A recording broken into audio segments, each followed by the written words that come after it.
So I studied industrial design in Slovakia for about 2 years, hardcore engineering design. And then I had this calling to experiment on a very emotional and also very experimental way, the field of design. So I decided to study art as it is, as we know it academically. It also was defined by the upbringing I had in Slovakia. I have a father who is an architect, and his sister, my aunt, is a painter. My mother is a historian, scientific historian, so she writes books about history. So there was very rational but also very emotional environment surrounding me.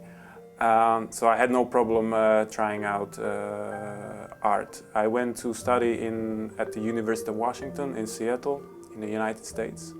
I studied painting and sculpture, and then I came back to Slovakia. I transferred to another school and studied painting and product design in the same time.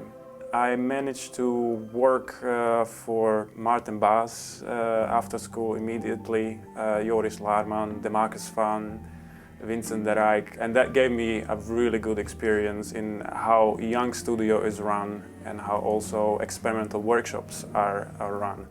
The whole workshop, our studio runs in a very experimental way, so we do projects that are not necessarily connected to industry as we know it, so working with big companies, because I am still in the position to allow myself that freedom to come every day to the studio and think about things that are being made rather than participating in it blindly. And I just try to find the poetic language in the whole process of how we surround ourselves with objects.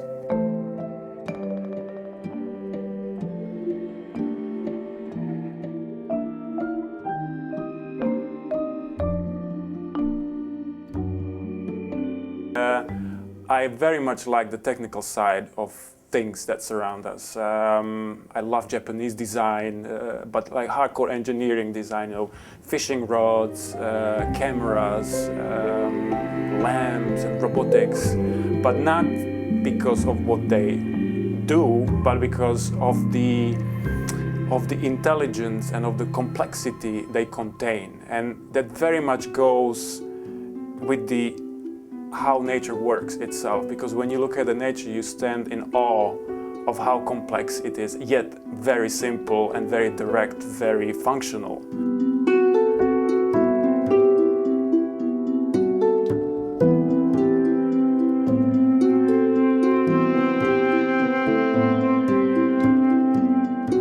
The Honeycomb Vase, a project that I did in 2006, developed from a single idea, and that was I had to choose a material. I really wanted to start without a form, without an idea of what I want to do, but I wanted to choose a material and really understand it and really come to, in a really close connection to what it is, what it means. I've very much rejected everything else that is connected with industrial design as we know it. Plastics, stainless steel, aluminum, all the high-tech things that surround us, and use something that is very ordinary yet very fragile, non-functional, not usable, and I chose wax for that matter. It's very symbolic. It's been here since human beings are here, and the quality of the material, on the contrary, as we know it, as it is fragile, it's also very long-lasting. So there is this durability and fragility in the same time, and I like that that comparison, that contrast.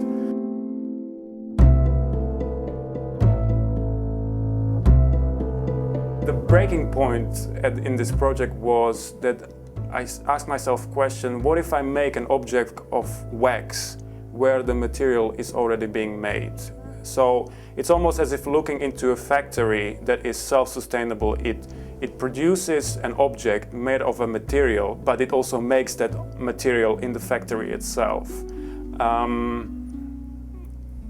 So I had to go around and ask beekeepers about if they have any idea whether making and forcing bees, because beeswax is made in a beehive, if forcing bees to make an object in a certain shape is actually possible. Of course, the answer was no, because nobody has done it and nobody knew a way to do it.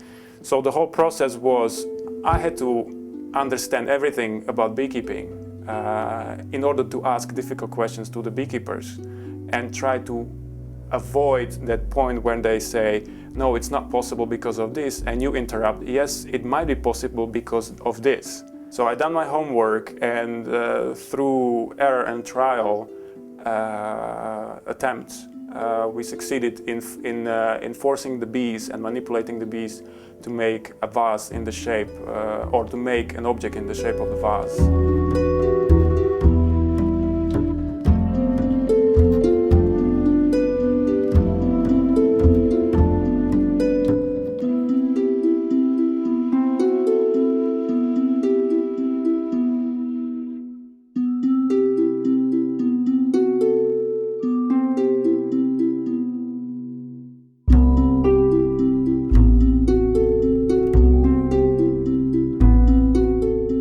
The Honeycomb Vase was never meant to be a series production.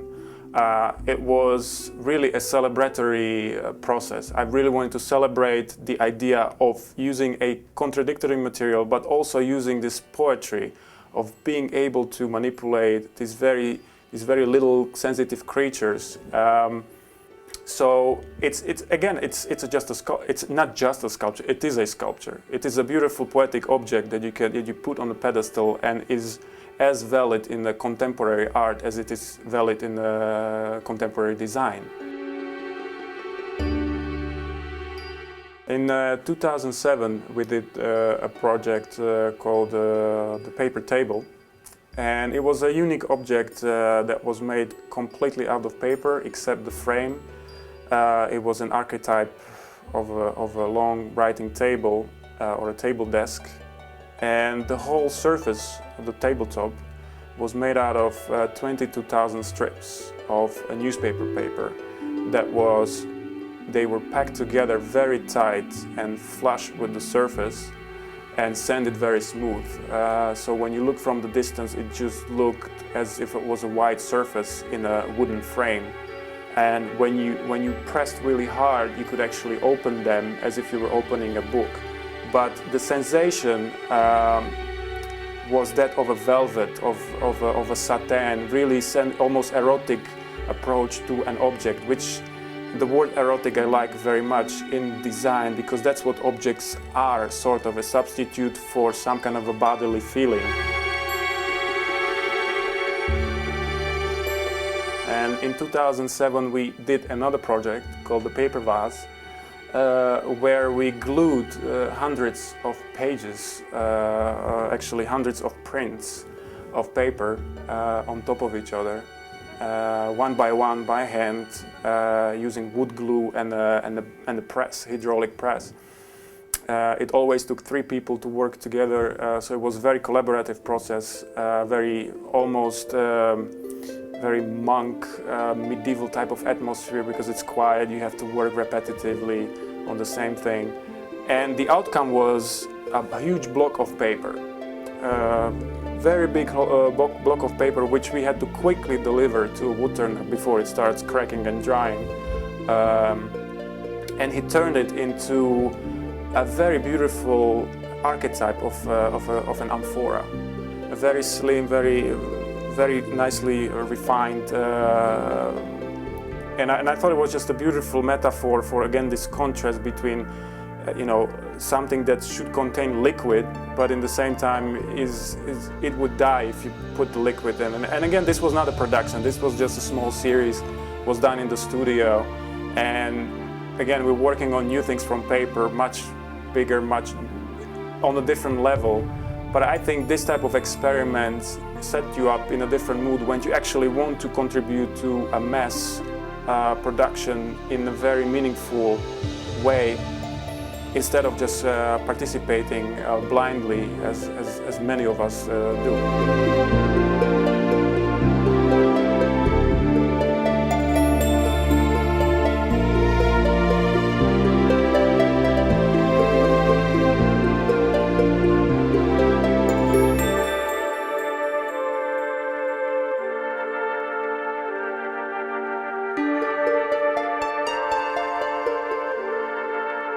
for me, design is a way of, it's a system by which things come together and function in a coherent way. So that could be, I mean, in a universe, things come together because of the gravity and everything. So that's pure physics. Therefore, I look at design as a matter of nature. I look at the flower as a design. I look at the war strategy as a design. And yeah, basically, design for me is a strategy.